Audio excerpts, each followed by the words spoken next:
I seem to be making these later and later in the week, but I'm still trying to do this a weekly thing. Besides, it's not like I'm not enjoying what I'm reading. So, we are up to chapter 7, dear readers. Let me just adjust the microphone if it wants to stay put.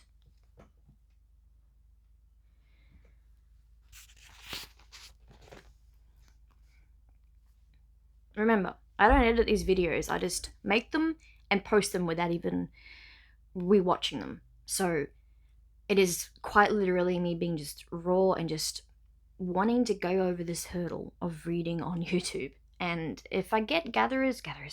If I get followers, great. If I get subscribers, great. But if I don't, that's okay too.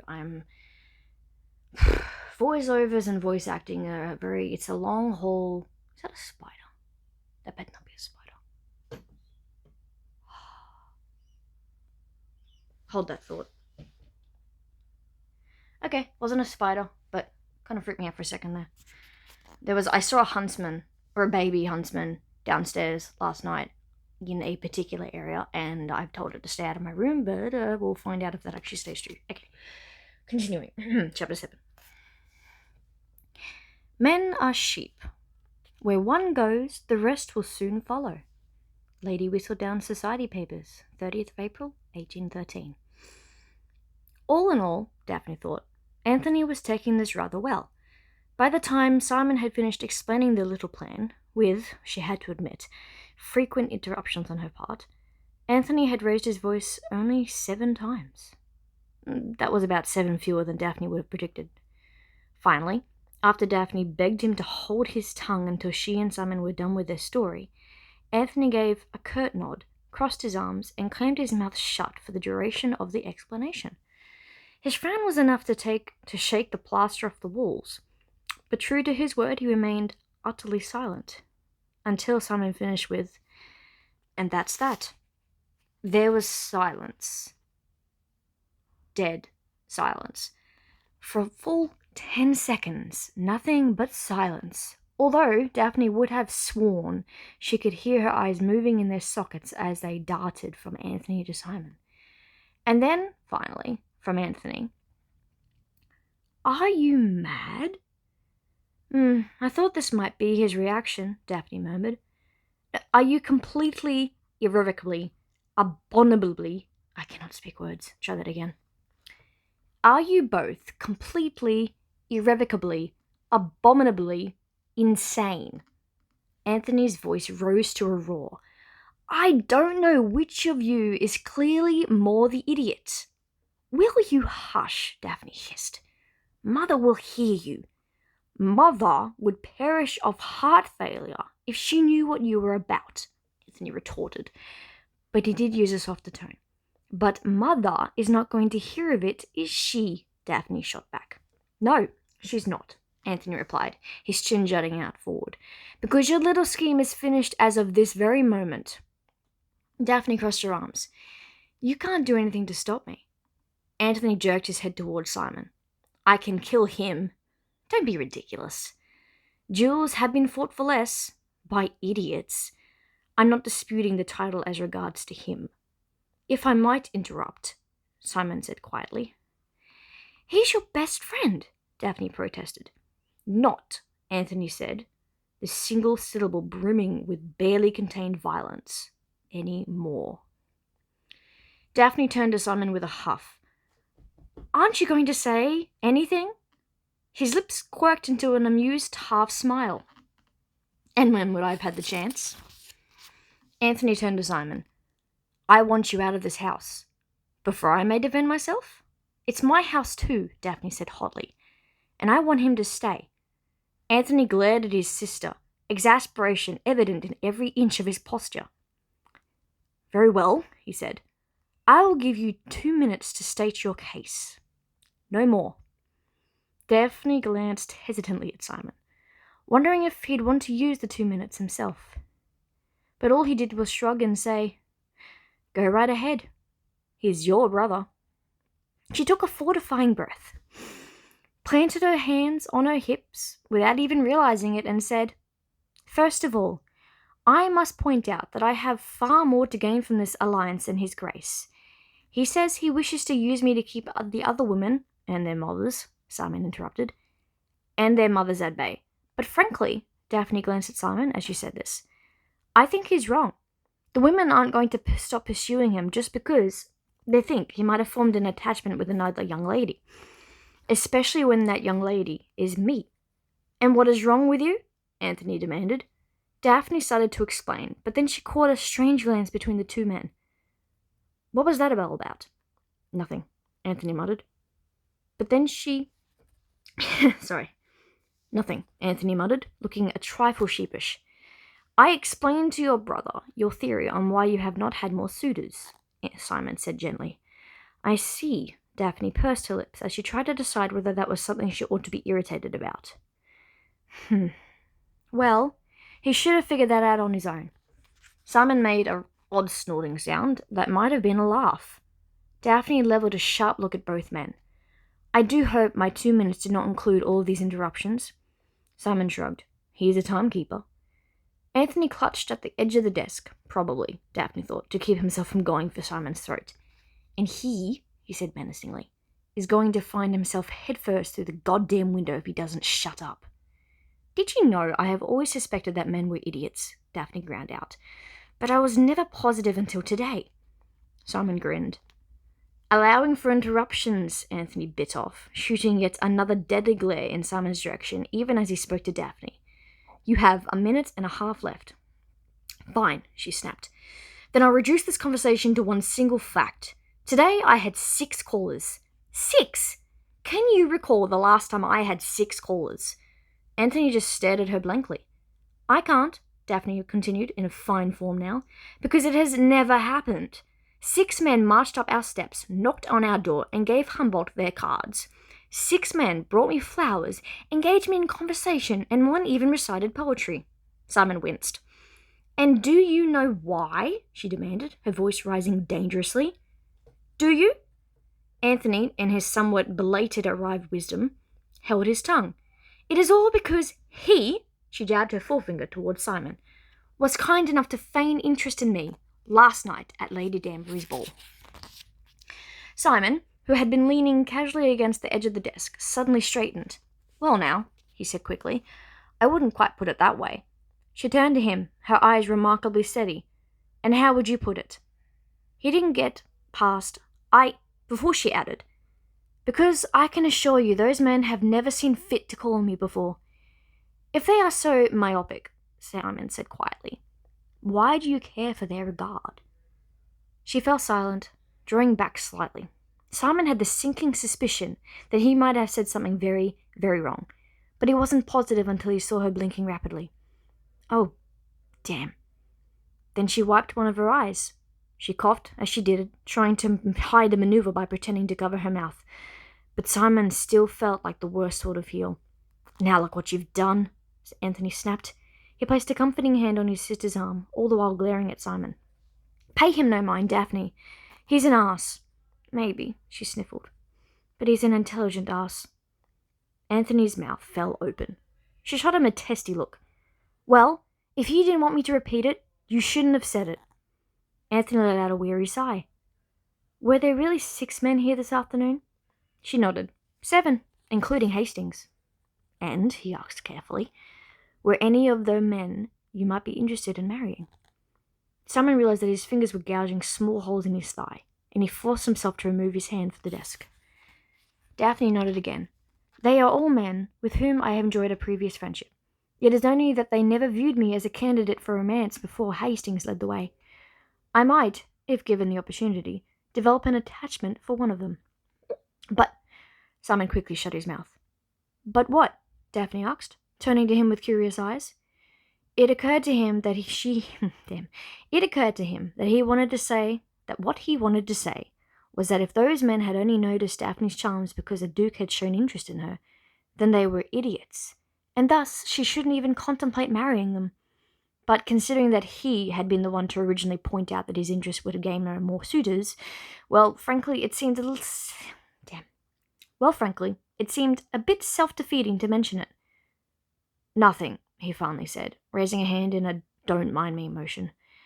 It doesn't signify. Daphne looked at him for a few moments, as if waiting for him to change his mind.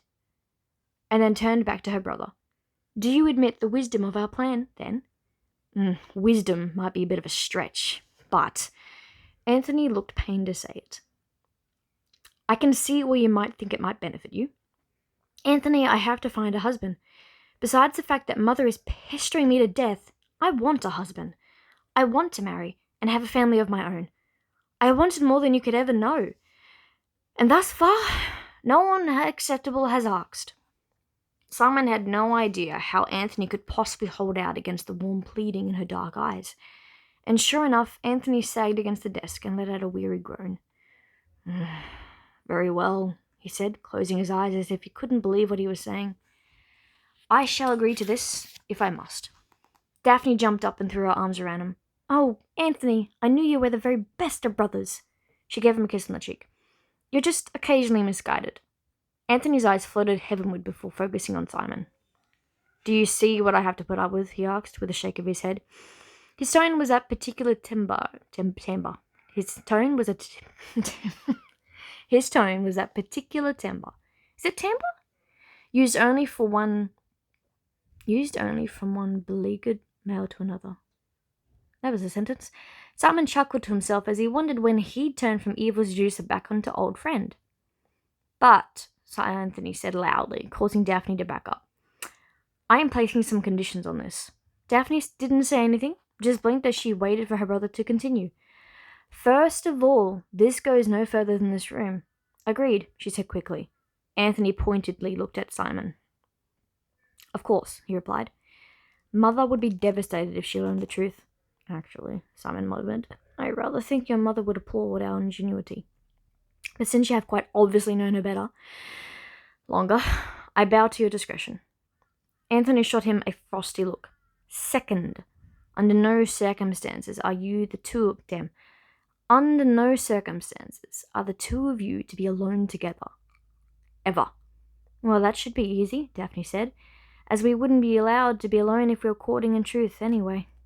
Simon recalled their brief interlude in the hall at Lady Danbury's house, and found it a pity that he wasn't to be allowed any more private time with Daphne. But he recognized a brick wall when he saw one, especially when a sad wall happened to be Anthony Bridgerton. So he just nodded and murmured his assent. Third, there is a third? Daphne asked. There would be 30 if I could think of them, Anthony growled. Very well, she acceded. Acceded? Looking most aggrieved. If you must. For a split second, Simon thought Anthony might strangle her. What are you laughing about? Anthony demanded. It was only then that Simon had realized that he had snorted a laugh. Nothing, he said quickly. Good, Anthony grunted, because the third condition is this. If I ever, even once, catch you in any behavior that compromises her, if I even catch you kissing her bloody hand without a chaperone, I shall tear your head off. Tear your head off? Daphne blinked. Don't you think that's a bit excessive? Anthony leveled a hard stare in her direction. No. Oh. Hastings? Simon had no choice but to nod. Good, Anthony replied gruffly. And now that we're done with that, you, he cocked his head rather abruptly toward Simon, can leave. Anthony, Daphne exclaimed. I assume this means I am disinvited for supper this evening? Simon asked. Yes. No, Daphne jabbed her brother in the arm. Is Hastings invited for supper? Why did you not say something? It was days ago, Anthony grumbled.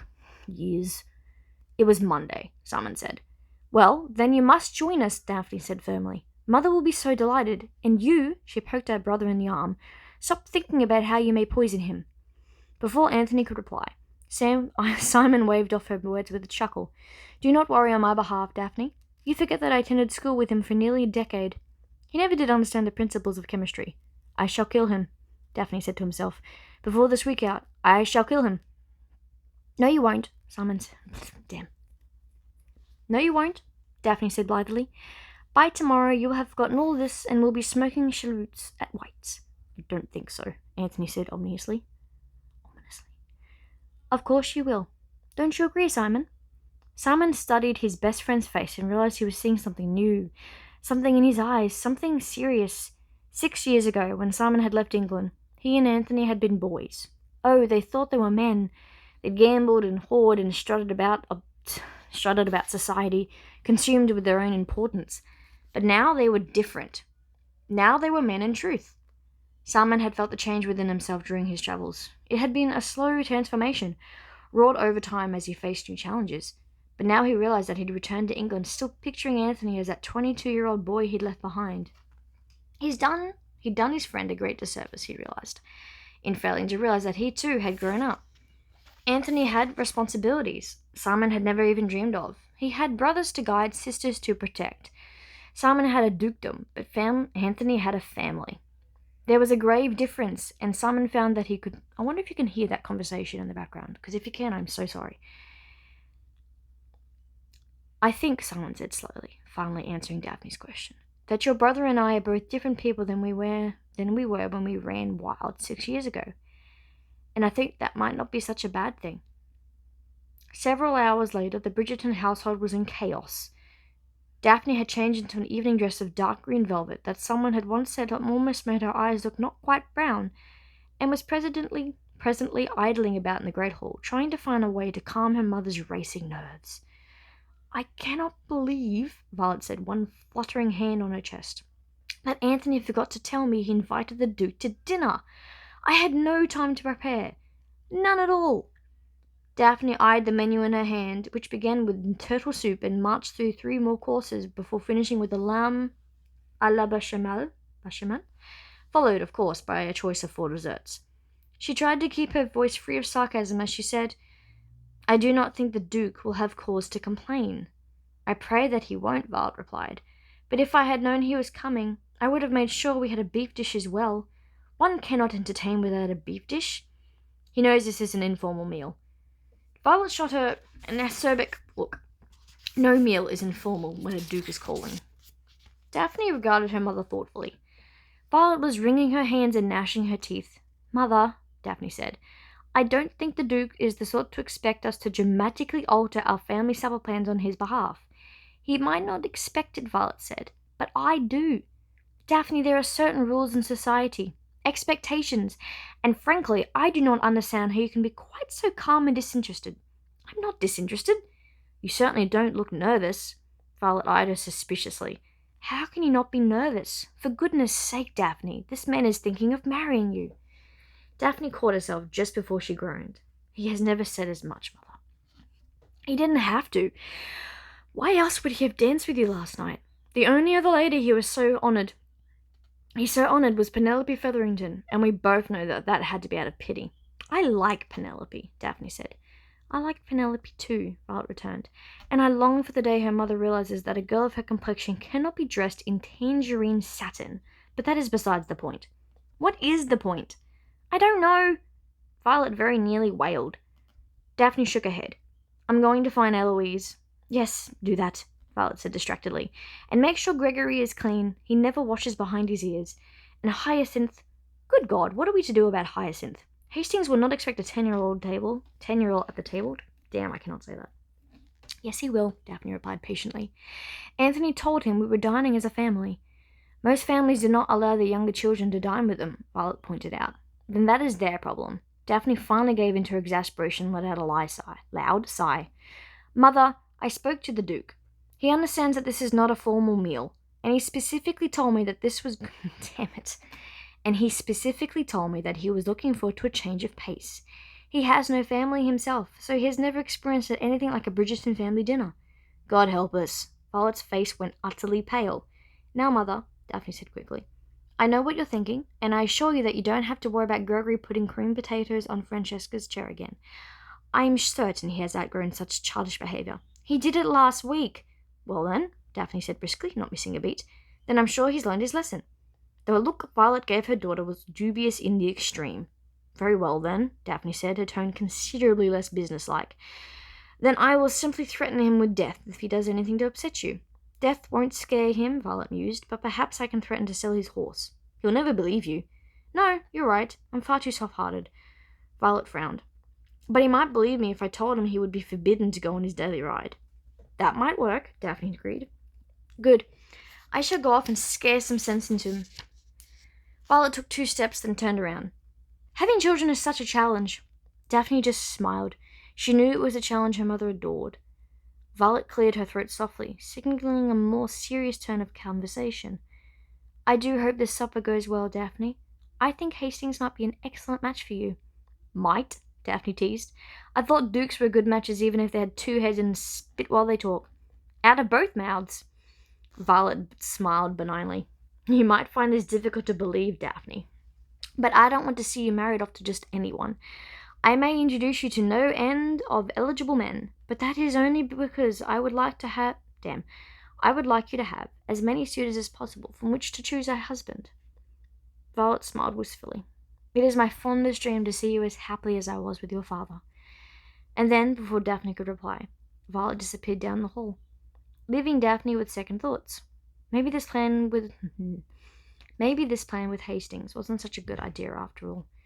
Violet was going to be crushed when they broke off the faux alliance. Simon had said that Daphne might be the one to do the jilting, but she was beginning to wonder if perhaps it wouldn't be better the other way around. It would be mortifying for Daphne to be thrown off by Simon, but at least that way she wouldn't have to endure Violet's bewildered chorus of, "Why?" Violet was going to think she was insane for letting him get away, and Daphne would be left wondering if maybe her mother was right. Simon had not prepared for a supper with the Bridgertons. It was a loud, raucous affair, with plenty of laughter and thankfully only one incident involving a flying pea. It had looked as if the pea in question had originated at Hyacinth's end of the table, but the littlest Bridgerton had looked so innocent and angelic that Simon had difficulty believing that she had actually aimed the legume at her brother. Thankfully, Violet had not noticed the flying pea, even though it sailed right over her head in a perfect arc. But Daphne, who was sitting directly across from him, most certainly had, because her napkin flew up to cover her mouth with remarkable alacrity. I have literally never read that word before. Wow, okay. Judging from the way her eyes were crinkling at the corners, she was definitely laughing under the square of linen. Simon spoke little throughout the meal. Truth be told, it was far easier to listen to the Bridgertons than actually try to converse with them, especially considering the number of malevolent stares he was receiving from Anthony and Benedict. But Simon had been seated clear at the opposite end of the table from the two eldest Bridgertons, no accident on Violet's part, he was sure, so it was relatively simple to ignore them and instead enjoy Daphne's interactions with the rest of her family. Every now and then, one of them would ask him a direct question, and he would answer, and then he would return to his demeanor of quiet observation. Finally, Hyacinth, who was seated to Daphne's right, looked him straight in the eye and said, "You don't talk much, do you?" Violet choked on her wine. "The Duke," Daphne said to Hyacinth, "is being far more polite than we are, constantly jumping into the conversation and interrupting one another as if we're afraid we might not be heard." "I'm not afraid I might not be heard," Gregory said. "I'm not afraid of that either," Violet commented dryly. "Gregory, eat your peas." "But Hyacinth—" "Lady Bridgerton," Simon said loudly, "may I trouble you for another helping of those delicious peas?" "Why, certainly." Violet shot an arch look at Gregory. "Notice how the Duke is eating his peas." Gregory ate his peas. Simon smiled to himself as he spooned another portion of peas into his plate, thankful that Lady Bridgerton had not decided to serve dinner à la Russe. It would have been difficult to stave off Gregory's certain accusation of Hyacinth as a pea-tosser if he'd had to summon a footman to serve him. Simon busied himself with his peas, since he really had no choice but to finish off every last one. He stole a glance at Daphne, however, who was wearing a secret little smile. Her eyes were brimming with infectious good humour, and Simon soon felt the corners of his mouth turning up as well. "Anthony, why are you scowling?" asked one of the other Bridgerton girls. Simon thought it might have been Francesca, but it was hard to say. The two middle ones looked amazingly alike, right down to their light eyes, so like their mothers. "I'm not scowling," Anthony snapped, but Simon, having been on the receiving end of those scowls for the better part of an hour, rather thought he was lying. "You are too," either Francesca or Eloise said. Anthony's tone of reply was condescending in the extreme. "If you think I'm going to say am not, you are sadly mistaken." Daphne laughed into her napkin again. Simon decided life was more amusing than it had been in ages. "Do you know," Violet suddenly announced, "that I think this might be one of the most pleasant evenings of the year. Even," she sent a knowing glance down the table at Hyacinth, "if my youngest is tossing peas down the table." Simon looked up just as Hyacinth cried out, How did you know? Violet shook Violet shook her head as she rolled her eyes. That was not English, try that again. Violet shook her head as she rolled her eyes. My dear children, she said, when will you learn that I know everything? Simon decided he had a great deal of respect for Violet Bridgerton, but even still she managed to completely confuse him with a question and a smile. Tell me, Your Grace, she said, are you busy tomorrow?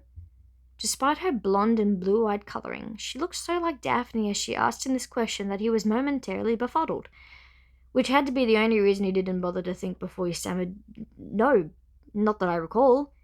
Excellent, Violet exclaimed, beaming. Then you must join us on our outing to Greenwich. Greenwich?